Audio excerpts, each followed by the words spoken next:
नमस्कार दर्शक बंधु मोर चैनल को आपण मान स्वागत। आज मोर वीडियो रे आपण माने जानिबे सभी प्रकार ज्वरर प्रतिकार निमंते किपरि गुलुची लता को व्यवहार करबा आसंतु जानिबा।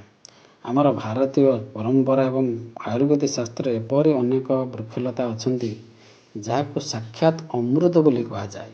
सेहीपरि एक चमत्कारी महाऔषधीय लता हेउची गुलुची, जाहाको आयुर्वेद अमृता बोली कहा जाए। आपण माने अनेक समय भोजो ऋण किंबा गाँ गहली लोकठारू शुणिथिबे जे गुलुची गछर चेर को शरीर में धारण कले किंबा यार सठिक व्यवहार कले सबो प्रकार ज्वर भल होता है। आज ए विशेष वीडियो रे आमे जानिबा एई धारणार सत्यता, आयुर्वेदिक महत्व एवं गुलुची चेरर अद्भुत गुण विषय रे। प्राचीन विश्वास एवं लोकप्रिय परंपरा अनुसार शुक्ल पक्षर विशेष दिन में गुलुची गछर कंचा चेर को आनी शुद्ध सूता धागारे बांधी गलारे किंबा बाहुरे धारण कले शरीर समस्त प्रकार पुराणा ज्वर, मलेरिया किंबा साधारण ऋतुकालीन ज्वर दूर होता है। लोककथा अनुसार गुलुची चेर को निर्गत होता सकाळर एही उज्ज्वल आलोकरे गुलुची लतार हृदयाकृति पत्रगुड़िक बहुत सुंदर देखा जाउछि।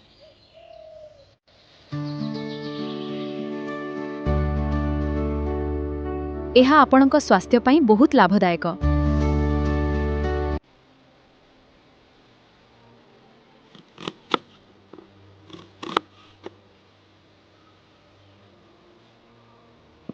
प्रथमे गुलुची चेर को छोट छोट करी काटी नियंतु। एबे एहाकु भल भाबरे कुटी दियंतु। एहाकु पानी रे सिझाई काढ़ा प्रस्तुत करंतु। एबे आपणकर स्वास्थ्यकर काढ़ा प्रस्तुत। एही गुलुची रस आम स्वास्थ्य पई बहुत भल। एहा रोग प्रतिरोधक शक्ति बढ़ाए।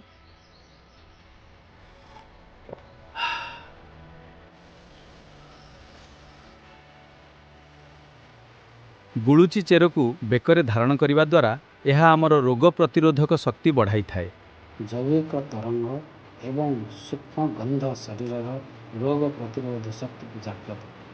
यह शरीर तापमात्रा को नियंत्रण कर एक प्राकृतिक कवच भाव काम करे विश्वास कर। तेरे केवल धारणा करवा नुहे, आयुर्वेद विज्ञान अनुसार गुलुची चेर रस किंबा काढ़ा सेवन करने द्वारा यार प्रत्येक लाभ मिलता है। गुलुची चेर प्रचुर परिमाण में एंटीपायरेटिक एवं इम्यूनो मॉड्यूलेटर गुण भरपूर भाव रही। यह डेंगू, मलेरिया को दुर्बल बनाए एवं साधारण भाइरस द्वारा रक्तर प्लेटलेट्स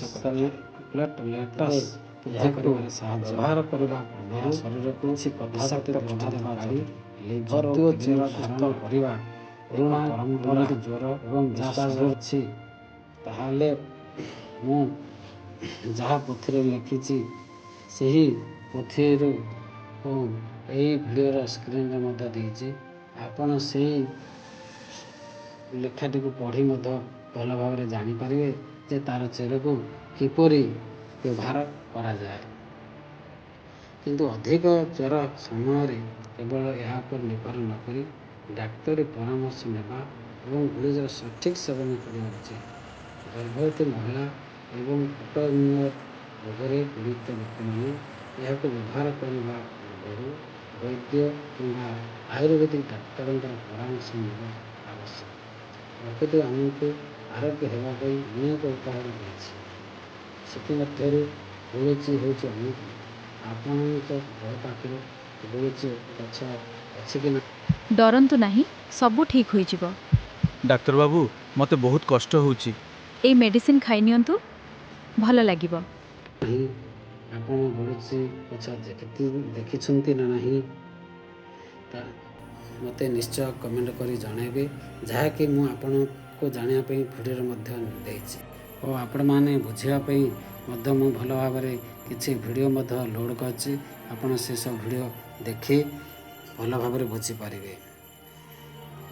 आपण केबे गुलुची लता व्यवहार करिसंती कि ताहाले मते निश्चय मोर चैनल रे कमेंट करी जणाइबे एवं ଆମ ଚ୍ୟାନେଲକୁ ଲାଇକ୍ ସେୟାର ଏବଂ ସବସ୍କ୍ରାଇବ୍ କରନ୍ତୁ। ଧନ୍ୟବାଦ।